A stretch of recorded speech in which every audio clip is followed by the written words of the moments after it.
मकर संक्रांति के अवसर पर मुख्यमंत्री योगी आदित्यनाथ ने गोरखनाथ मंदिर में विधि विधान पूजा अर्चना की। आप वीडियो द्वारा देख सकते हैं।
मकर संक्रांति में पावन पर्व पर भगवान गुरु गोरखनाथ के तपस्थली पर आए हुए श्रद्धालुओं का हम हार्दिक स्वागत अभिनंदन करते हैं। साथ में अभी पूजा संपन्न हुआ है। सभी दर्शनार्थी बंधुओं से अनुरोध है कि आप मंदिर में प्रवेश करते समय अपना जूता मंदिर के मुख्य द्वार के बाहर। मुख्यमंत्री योगी आदित्यनाथ ने मीडिया से बातचीत में क्या कुछ कहा, आइए जानते हैं।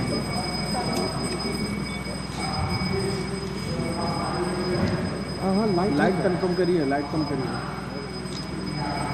प्रदीप भाई थोड़ा सा लाइट कम करिए, ज़्यादा जी महाराज जी। आज मकर संक्रांति का पावन पर्व है। मकर संक्रांति के अवसर पर मैं पूरे प्रदेशवासियों को,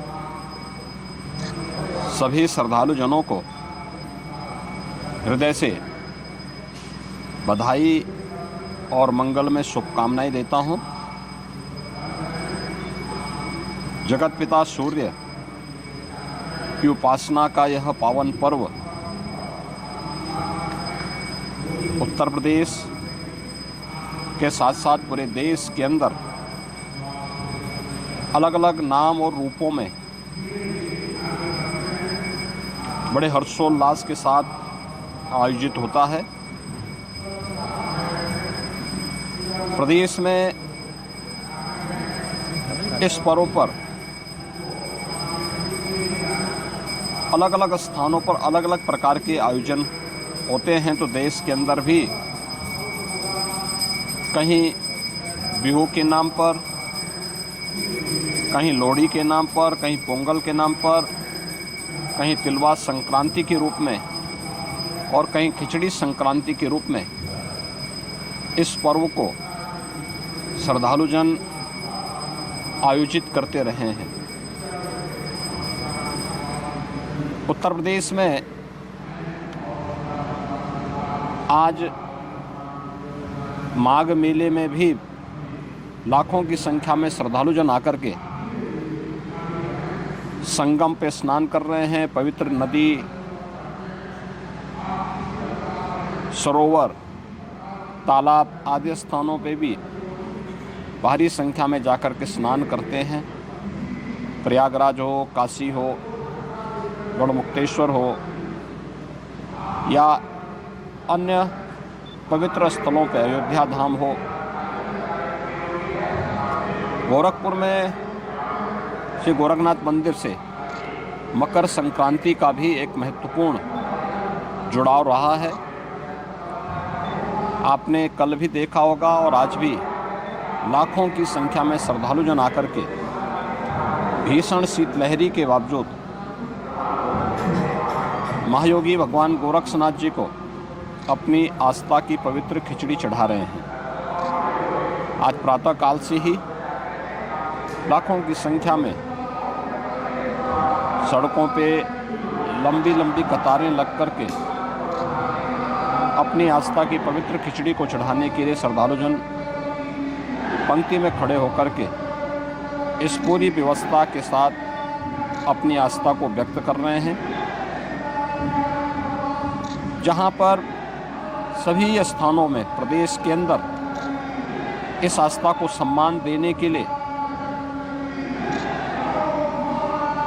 मंदिर प्रबंधन की ओर से, प्रशासन की ओर से श्रद्धालु जनों को किसी भी प्रकार की असुविधा न हो, हर स्थान पर पर्याप्त व्यवस्था दी गई है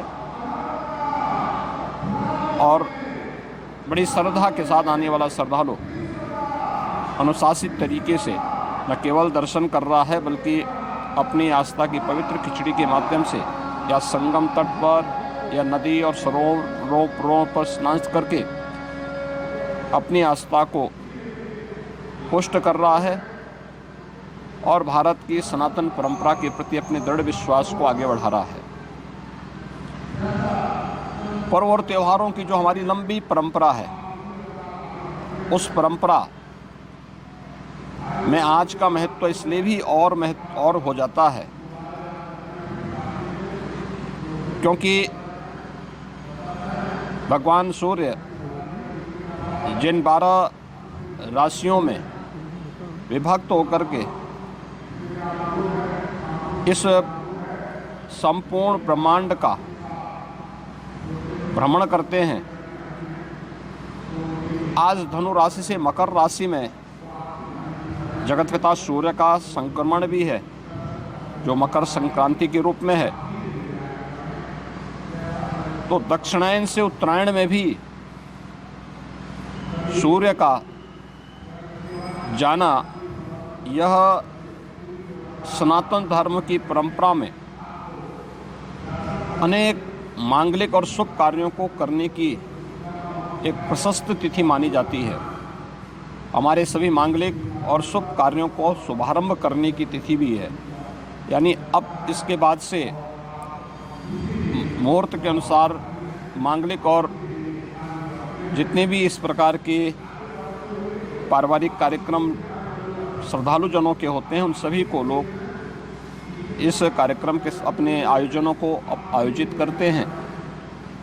और भारत की परंपरा में हजारों वर्षों से इस प्रकार के आयोजन की या उत्तरायण के बार का अपना महत्व रहा है। तो स्वाभाविक रूप से आज ब्रह्म मुहूर्त से ही लोग मकर संक्रांति की पूर्ण बेला में इस श्रद्धा के साथ जुड़े हुए हैं। पंचांग के अनुसार प्रातः 9:15 बजे के आसपास धनु राशि मकर राशि में जगतपिता सूर्य का संक्रमण होगा। तो उससे पूर्व 8 घंटे पूर्व और 8 घंटे बाद का समय एक शुभ प्रशस्त तिथि के रूप में इसका पुण्य काल माना गया है और उसके अनुसार ही यहाँ पे श्रद्धालु जन आकर के बड़ी संख्या में श्रद्धा का स्नान कर रहे हैं। मैं मकर संक्रांति के अवसर पर सभी श्रद्धालु जनों को, पूरे प्रदेशवासियों को जो अपने अपने अनुसार